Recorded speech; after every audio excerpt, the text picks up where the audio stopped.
College football season is just over 3 weeks away, and it's never too early to get into college football playoff predictions, right?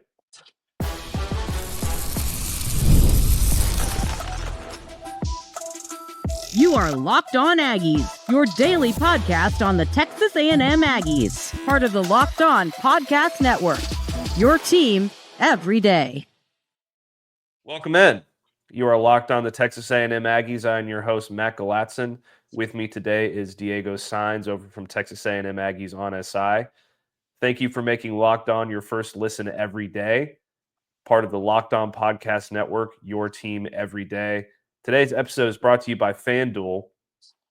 Right now, new customers can get $150 in bonus bets with when your first $5 bet wins. Diego, we are getting very close to the college football season. We are just over 3 weeks away. August 30th is kind of the season or the weekend that everybody's really circling. I know that there's week 0 and there's games before that, but that's when all the big time stuff starts. You got Texas, Ohio State, you got Clemson, LSU, you got Alabama, Florida State, Utah, UCLA, some big ones there. We're going to jump ahead of all of that, though. We're going to go way far down the line. We talked about our season predictions earlier on, and I think it was a couple weeks ago. We talked about that. We're going to pick that back up today, and we're going to talk college football playoff predictions. And then a little later in the show, we're going to get into some position battles for Texas A&M and fall camp. But let's start off, with the fun stuff. Let's start off with college football playoff predictions. I know that you have your own set. I've got my own set, so we're all prepared for this year. I'm going to go first, and I'm going to give everybody – I put mine in a little spreadsheet, so I'm going to put the little spreadsheet here up on screen for everybody if you're watching on YouTube.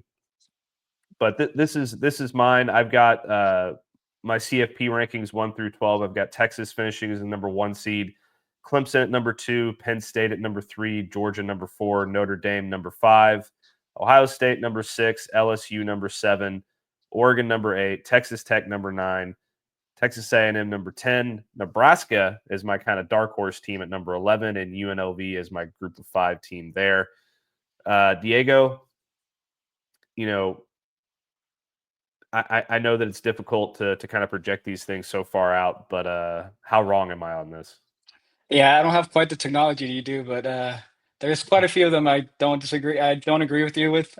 Once I get to share mine, you'll get to see our differences. But the Nebraska one, I did not see that one coming.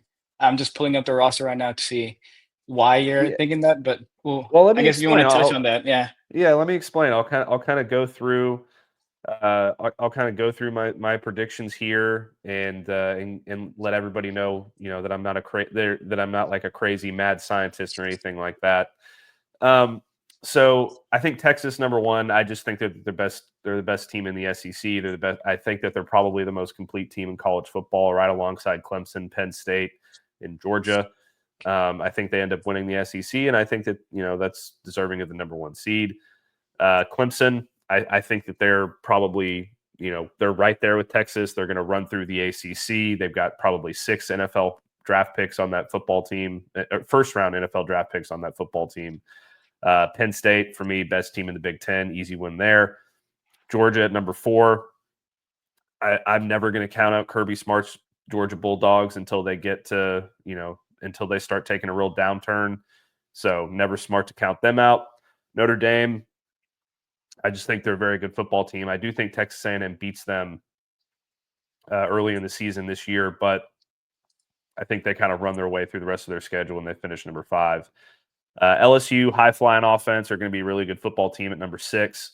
Ohio State, they're going to start off slow. I think they're going to lose to Texas. They'll probably drop another one, but they'll find their way into the playoff once Julian gets his feet under him.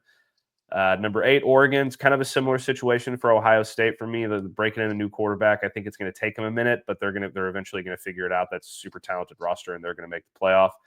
I think Texas Tech wins the Big 12, and that's why they're there at number 9 for me. They did a lot of work in the transfer portal, and I think that they're in pretty good shape. Texas A&M coming in at number 10. I'm very bullish on this Texas A&M football team. I think that they're talented. I think that they're returning a lot of experience. I really like what Mike Elko is doing. So I think that they're going to find their way in with a 10-2 record with losses to Texas and LSU next season. And then for my Nebraska pick at 11, this is my Indiana of this year. So they really don't play anybody until November 22nd, I think it is, when they play Penn State. The only other really tough game that they have on that schedule, potentially tough game they have on that schedule, is USC, and who knows what they're going to be with Lincoln Riley. Also, Matt Rule has a history of kind of turning things around big time in year 3 with his football teams. So I think if you kind of put all those pieces together, I think Nebraska has a chance to surprise some people, run through an easy schedule, get to 10-2, and kind of sneak their way into the playoff. And then I have UNLV as my Group of 5 champion. With Dan Mullen there as the new head coach. I think that it's going to be an exciting brand of football that they're going to play. But Diego, I know you've got your own, so hit me with them. What you got? Yeah, so we have 3 different ones. I guess I'll go into depth with mine just a little bit.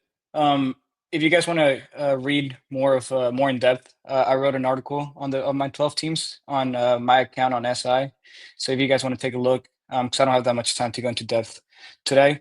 But with my number 1 spot, I went with Clemson. I think they have probably the easiest schedule out of all the teams I'm going to mention, and I really like Kate Klubnik. I think he is. I've been watching him since high school. He's from Austin. I'm from Austin. And I've been watching him since Westlake, and he's been tearing it up since. And like you said, they have 6 first-rounders on that roster. So I'm going to go with them, number 1. Number 2, I have Ohio State. I know there's a lot of turnover. I know it's a new quarterback, but I just trust all that blue chip talent that they have. So I'm going to go Ohio State at number 2. I also think they avoid Oregon in the regular season. So that's going to help them out, of course. Number 3, and you actually don't have them in your top 12. I have Alabama. I'm very high on Alabama. I'm very high on their defense. On my article, I wrote that they're going to somewhat give you that 2010s Nick Saban feel to their defense. They return 8 starters for a top 10 scoring defense. And I just think Kellen DeBoer, he's finally going to put it together. I think he comes into this season with the most pressure just because it's Alabama. It's a powerhouse. You have to win now. But I just look at when he had Michael Penix and Penix, however you pronounce his name. When he had him at Washington, it took him a little bit to get used to the system. And then Ty Simpson, there's a lot of questions around him, but I think he sat all last season under Milroe. I think he's gotten a lot of time to really get to figure out this offense. So I think this is a year it's all going to click together for Bama. So I have them winning the SEC at number 3. And then at number 4, it hurts to say, but I'm going to have Texas. I think they're probably the most talented roster. They have 3 All-Americans at every level in that defense. Colin Simmons at edge, Anthony Hill at linebacker. He should have been Nagy, by the way. And then you have Michael Taffy, another Wesley guy. And then their offense, the ceiling of that offense, I think, Matt, is going to be how good not Kate Klubnik, Arch Manning can adjust to the hype. And obviously, poor kid, I don't think he wants all that hype, but that's what comes with the last name. But I think he is going to live. I don't think he's going to live up fully to it, but I think he's going to have what it takes for Texas to be a contender. So I have Texas at 4, losing against Bama in the SEC championship. And then I have Penn State at 5. You said they're the best team in the Big Ten. I would disagree with that. I just don't trust. I feel like they're very similar to A&M, but of the Big Ten. Every year is their year. Every year, this is the year they're going to break through. And if they are going to break through, if James Franklin's ever going to win the whole thing, this is the year to do it. They return 9 players on offense. They return their 2 headed back monster, and Nick Singleton, and I forget the other guy's name, Derek something. I wrote it down somewhere.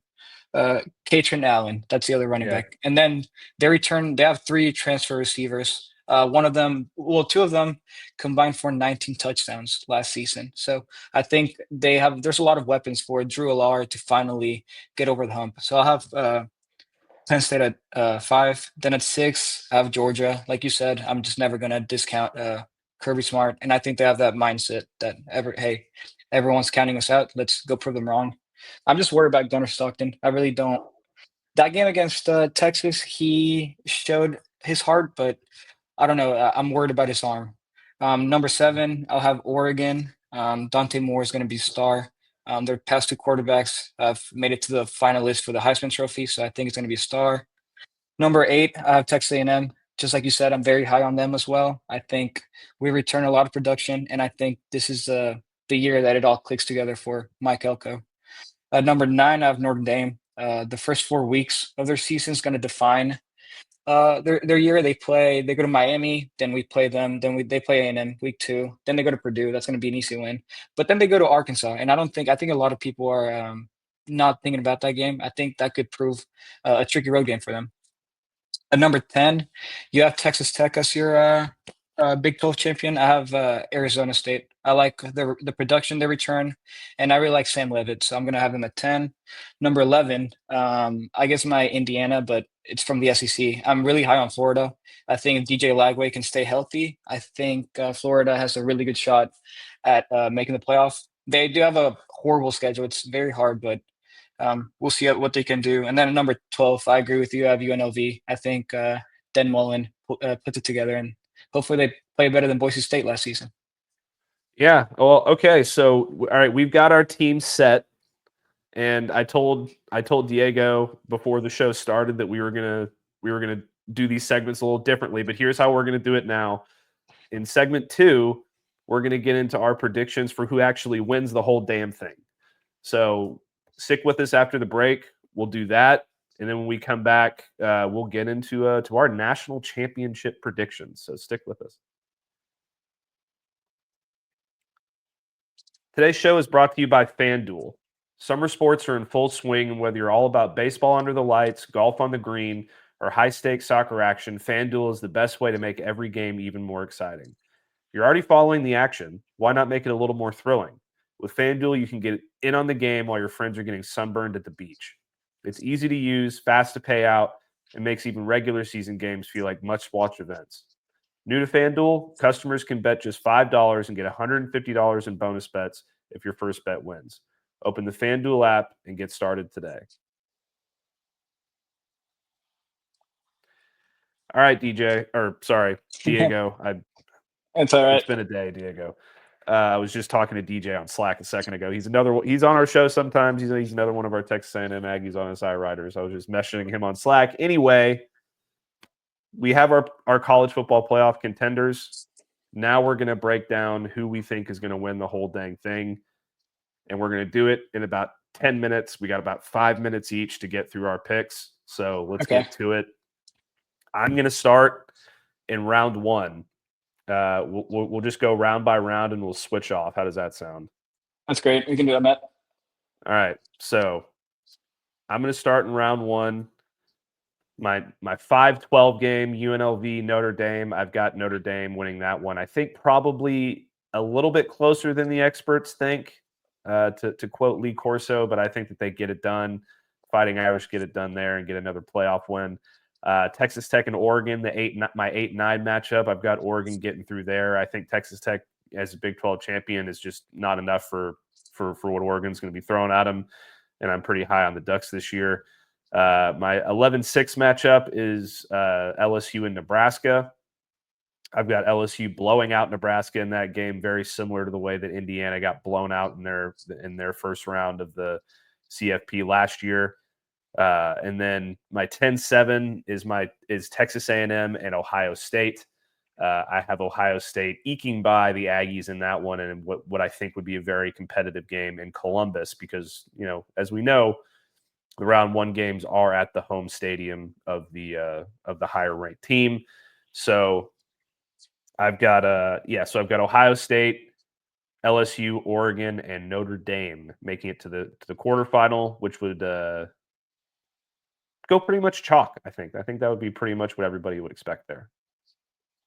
Yeah, I'm trying to picture those matchups in my head. I think the Ohio State, A&M at Ohio State would be pretty neat. You don't ever get to see that matchup. So I'm just trying to picture going to that game. Yeah, a lot of cool ones in there. All right, Diego, hit me with your round 1. So round 1, 12-5. I also have UNLV, but I have them going against Penn State. I just don't think UNLV can keep up, especially at Happy Valley. I think Penn State. I think it'd be a little closer than last year's Boise State. No, not they. Sorry, Boise State made it to the. It was another game.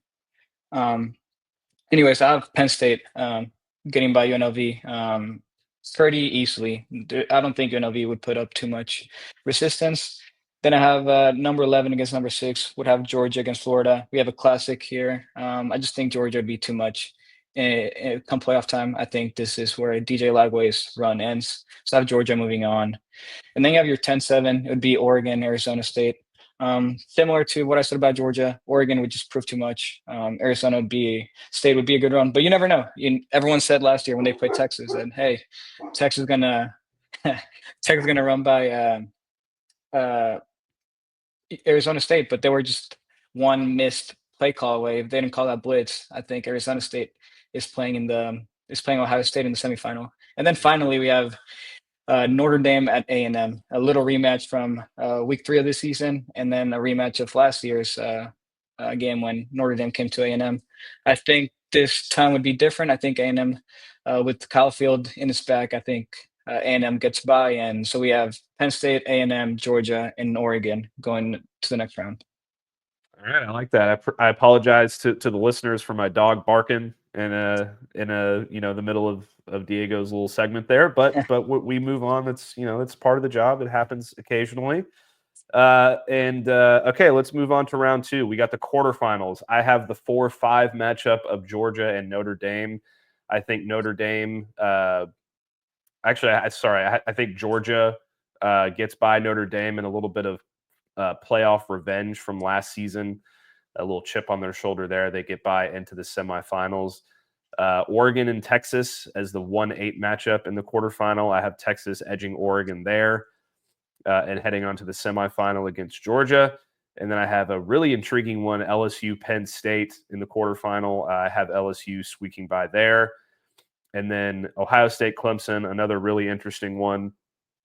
I have Clemson getting by into the semifinals. So my semifinal teams are Texas and Georgia, and then Clemson and LSU in the other matchup. Diego, your turn. Go for it and surprise me. Let's get it going. Okay, so the first one would be Penn State against Texas. I think that'd be such a neat matchup. This is now playing at a neutral field. I just think Texas would be too much for Penn State, and I think Penn State. I just don't have confidence in them. I don't think they'll be able to get over the hump, especially against such a talented Texas team. So I'm going to take Texas in that game, and then you have my Aggies against Clemson. And as much as I would love to say that Marcelo Reed and Mike Elko get past Dabo Swinney, I think Klubnik, they just have too many weapons. They're too good on both sides of the ball. I think this is the year Clemson gets back to their powerhouse status. So I'm going to take Clemson to get past A&M. Then you have Georgia against Bama. You have another classic. So Georgia just came from playing Florida. Now they're going to play Bama. These two have a history.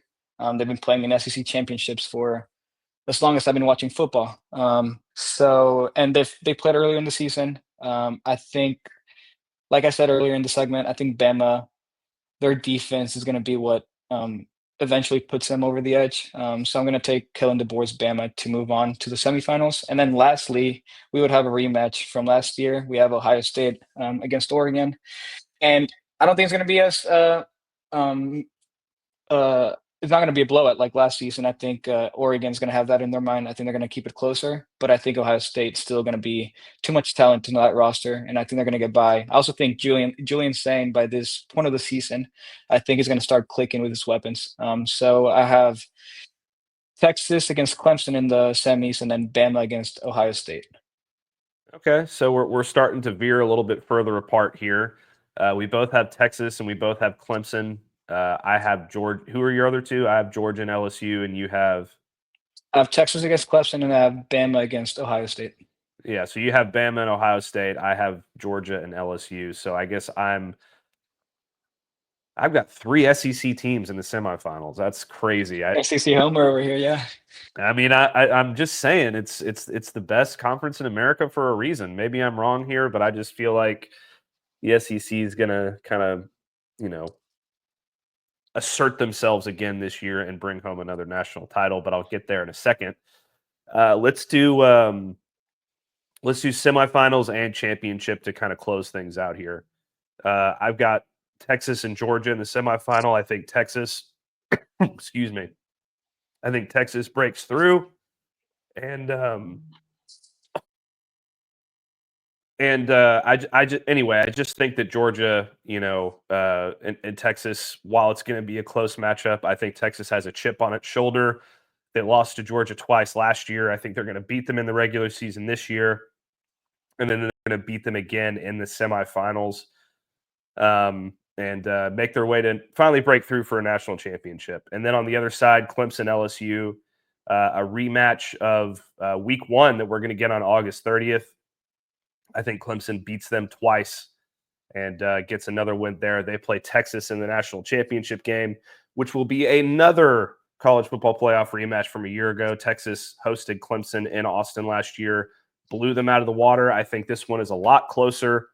I think it's the two best teams in college football, the two of the 3 or 4 best quarterbacks in the country. I think Lenore Sellers is the best quarterback in the country, but these two guys are right there. And I think it's a tight battle. I think it's one of the best national championship games we've seen in a very long time.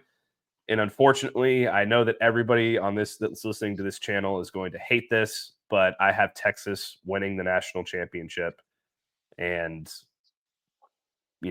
breaking the 20-year drought now that they've had from a national championship. So SEC champs and national champs for Texas. I know everybody's going to hate it.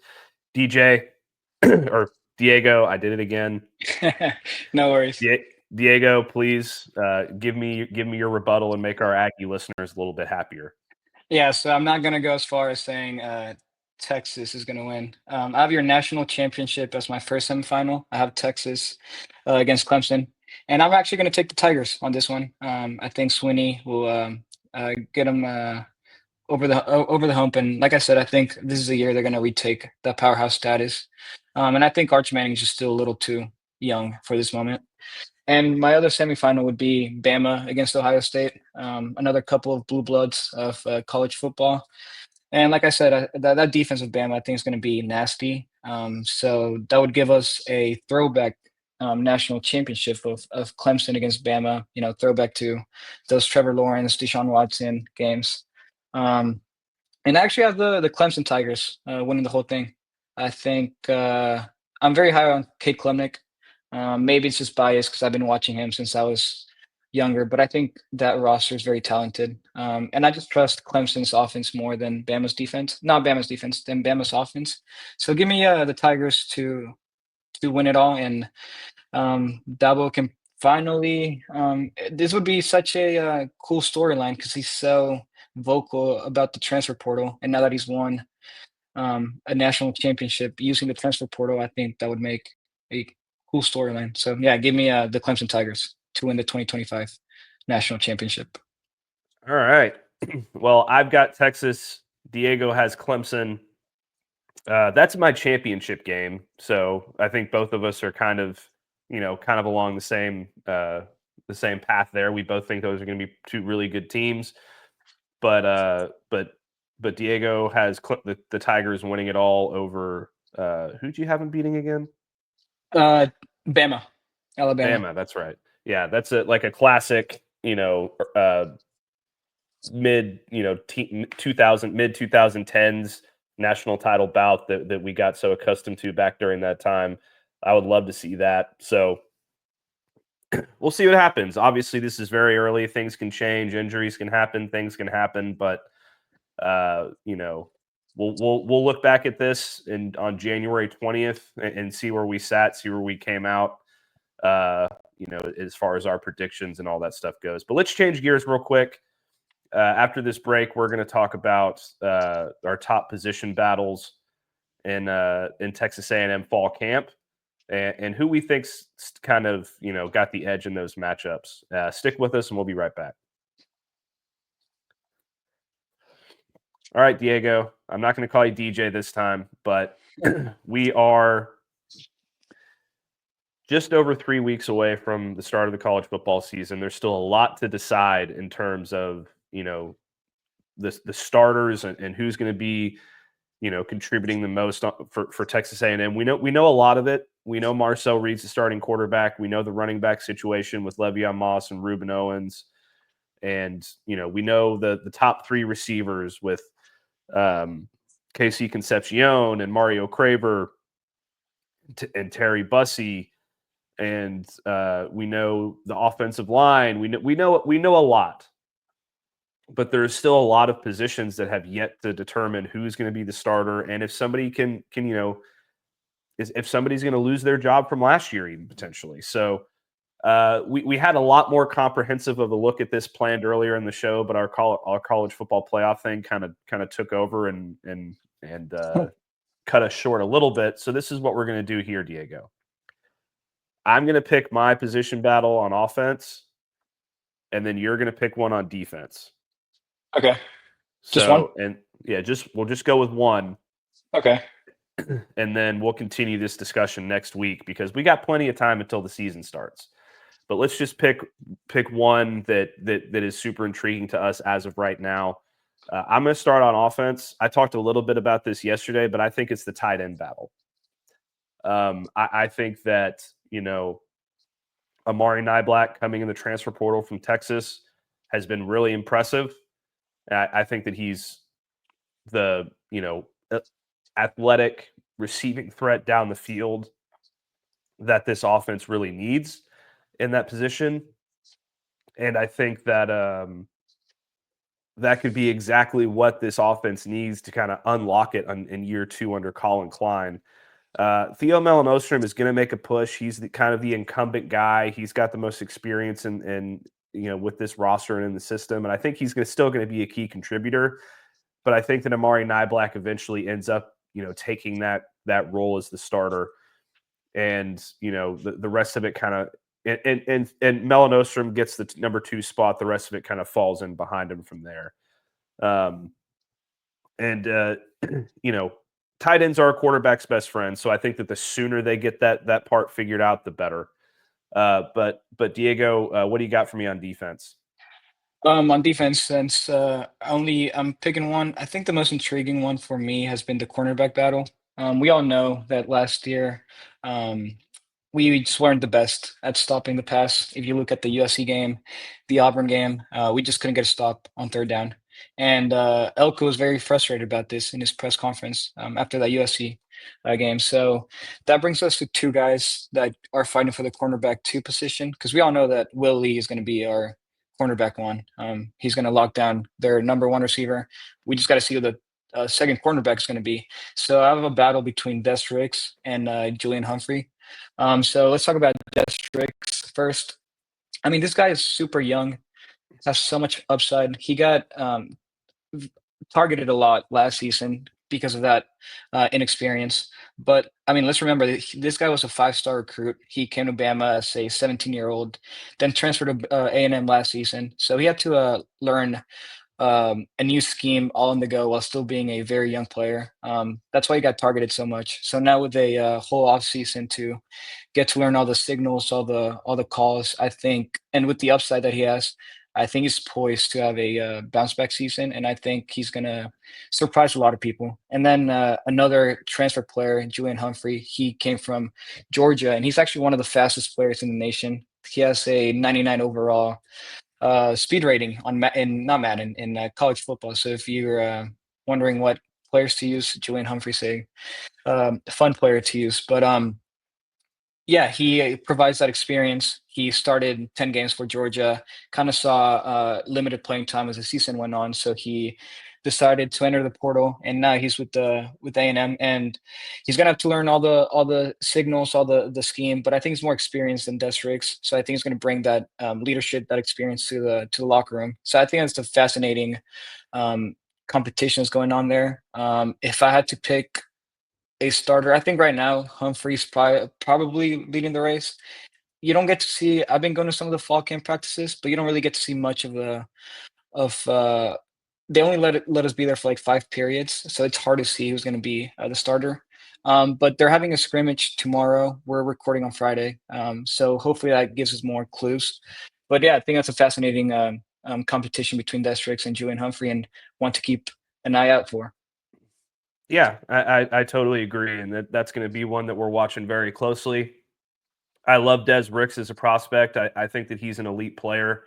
Um, he's been a little bit inconsistent, however, and I think Julian Humphrey coming from Georgia also he's got a lot of experience, and he's a very talented player, very fast guy, very athletic. So it'll be interesting to see which one of them kind of gets the edge there. Both of them, I think, are going to play a lot, though, which I think is important to note here. It's just a matter of who Mike Elko trusts the most to be the starter and the guy in the game down the stretch. We'll talk more about position battles next week. We're gonna kind of table that discussion for next week and get back at it as fall camp continues, and really after we get to see what happens in this first scrimmage, we'll be able to break that down a little bit more in terms of like who kind of has the edge in those positions. But that's going to do it for another episode of Locked On Aggies. Thank you so much for making Locked On Aggies your first listen today. For your second listen, please check out the Portal Show. Brian Smith has the latest rumors, portal entries, and signings, and you can be the most informed fan on the rapid changes to the college football landscape. Find the Portal Show on YouTube or wherever you listen to your podcasts. Don't forget to like the video and subscribe to our channel. Give me a follow over on Texas A&M Aggies on SI and on X at Galatzan. Follow Diego at Diego Saenz with 3 Z's or Diego Saenz 10 with 3 Z's. And we will see you next time.